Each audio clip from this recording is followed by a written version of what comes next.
You ask Tiger to solve. This deals with linear equations with one unknown. The final result is n equals 42. Let's solve it step by step. Simplify the expression.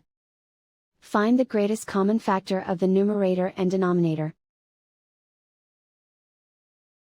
Factor out and cancel the greatest common factor. Swap sides.